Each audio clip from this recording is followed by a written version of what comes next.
What is slice in JavaScript?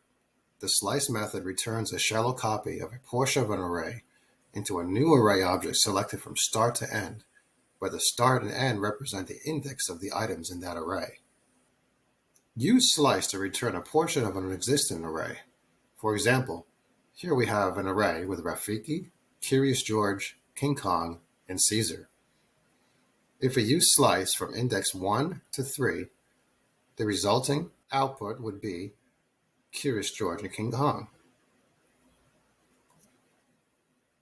Use slice to convert a collection into an array. You can see here we created a function called convert_to_array.